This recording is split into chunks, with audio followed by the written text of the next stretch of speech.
le grand sujet, Marion Maréchal, c'est le carburant, les stations prises d'assaut, 17e jour de grève dans les raffineries, 17e jour de galère pour les Français qui sont 8 sur 10 en moyenne à utiliser leur voiture pour le quotidien. Alors il y a aussi les métiers d'urgence, il y a les livraisons. La CFDT dit OK aux négociations, pareil pour la CFE-CGC, la CGT dit non. 5%, c'est pas 10%. Et vous, vous dites quoi? Je dis que cette grève est scandaleuse, voilà, par la méthode, que c'était dès l'origine une grève préventive, il faut le rappeler. Ça veut dire une grève qui a été lancée avant même que les négociations salariales aient eu lieu, donc avant même de savoir s'ils allaient obtenir gain de cause ou pas. Donc je crois que la CGT est dans une démarche de radicalité parce qu'elle est un syndicat en réalité ultra minoritaire au sein des salariés en général. Pourquoi? Parce que je crois, et c'est pour ça que j'essaye d'élargir le débat au-delà de la réponse immédiate sur la question de la CGT, la question plus large du fonctionnement syndical en France. Nous avons aujourd'hui 8% des salariés qui sont syndiqués dans le privé, 20% à peu près dans le public. C'est un chiffre extrêmement réduit par rapport à d'autres pays européens. Et donc, je crois qu'il faut profiter de cette actualité pour se réemparer de ce sujet.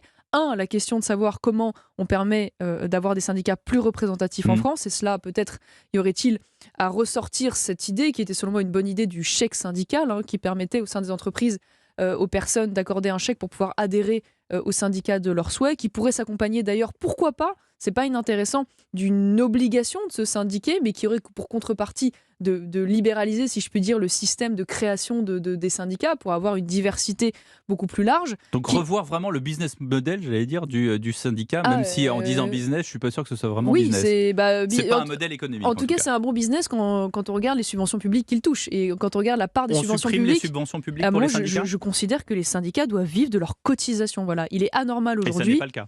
Et ça n'est pas le cas, en tout cas pas exclusivement, loin de là. C'est même parfois minoritaire dans leur budget général. Et c'est vrai d'ailleurs pour les syndicats de salariés comme les syndicats patronaux, il faut quand même le préciser. On pourrait aussi aller d'ailleurs vers des réformes du type un non-cumul total des mandats syndicaux, ce qui n'est pas le cas aujourd'hui, ce qui fait que quand on est délégué syndical, ça n'est pas un travail à temps plein. On n'est pas que délégué syndical, on continue de travailler à côté. Un mot sur les réquisitions. On a entendu tout à l'heure dans le journal de 19h l'émoi de ce raffineur qui a été cherché chez lui par les gendarmes, parce que c'est la loi qui fait ça, voilà, devant femmes et enfants, en se plaignant que ses enfants avaient très très mal vécu cet épisode, pour venir Non mais bosser et pour venir si vous voulez, raffiner. Qu'est-ce que vous en je pensez? comprends, mais moi je soutiens cette idée de la réquisition pour une idée simple, c'est-à-dire qu'à un moment donné, le droit de grève, il doit s'accompagner d'un respect de l'ordre public. Quand il y a une atteinte disproportionnée à l'ordre public, comme c'est le cas aujourd'hui, il est normal qu'il puisse y avoir des limites qui soient posées à ce droit de grève. Pourquoi?